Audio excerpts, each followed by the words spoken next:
اقرأ أخيا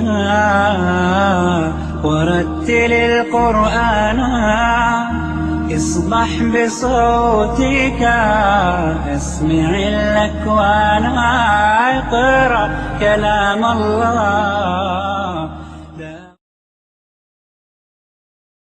You must learn to negate shirk. These are some basic premises I'm setting up the stage for. The ayat continue to run. Then Isa is born. The ayat continue to run. Then Allah says, He stops. The story stops. He says, ذَلِكَ عِيسَى بْنُ مَرْيَمَ قَوْلُ الْحَقَّ الَّذِي فِيهِ يَمْتَرُونَ Una. Everything was Now switch to Una. مَا كَانَ لِلَّهِ أَنْ يَكُونَ لَهُ عَبْدًا إِذَا وَقَالَ لَهُ كُنْ فَيَكُونَ فيكون صراط مستقيم من مشهد يوم عظيم إلينا يرجعون. Rhyme scheme changed. In. The rhyme, even if you don't know Arabic and you're listening to Surah Maryam, you'll notice what just happened. Everything was rhyming. It was so musical, so rhythmic, and all of a sudden the pattern broke. You know, in modern literature, you have the concept of the footnote. You put a little one, and you go at the bottom of the page and say, read this before you go to the next paragraph. Okay? The Arabic listener, Quran instilled the footnote by this change of rhyme scheme. And now you can continue with the paragraph. How do I know the original paragraph is continuing? The original rhyme scheme returned. But interesting, where did it return? وَاذْكُرْ فِي الْكِتَابِ إِبْرَاهِيمَ إِنَّهُ كَانَ صِدِّيقًا نَبِيًّا. Next time, after this break.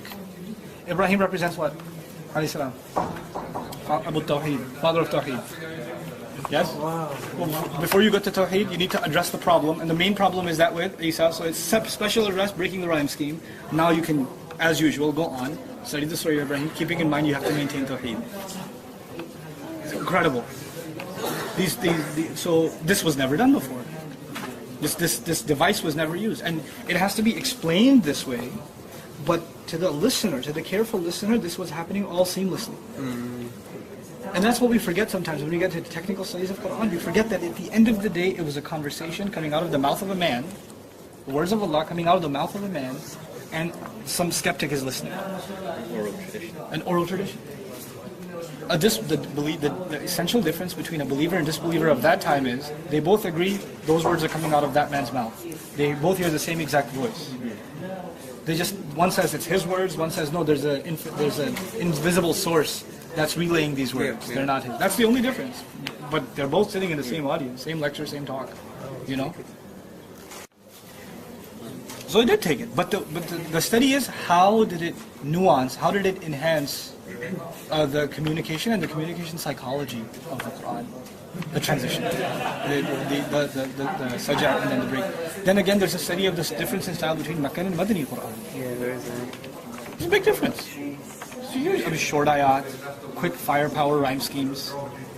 And if you're a poet, then you will get owned by Makkan Quran. I mean, because you know, when the poet comes up with a line, he has to think about coming up with the next one. عما يتساءلون عن النبأ العظيم الذي هم فيه مختلفون. He's like, wait, let me process one. I gotta respond to one. He's just getting slapped around with like ayah after ayah. And they're each like epic after epic after epic. And he's just like, I can't do this. This is way too much. How much did you prepare for this? Because they used to leave the city to come up with some masterpiece that they're going to come impress their audiences with. It's just one after the other is dropping. So it was like an uncontested defeat of poetry, because the amount of creative juice it takes to come up with something. It wasn't something that the Arabs just do, you know. And some of them could, but not like endlessly. Even like I'm sure you've studied the palindromes. Right? The Arabs had palindromes in their poetry. They did. But it took them like years to figure one out. And the best one they came out with was Hutun famuhu maftuhun. The fish's mouth is open. This is the best they came out with.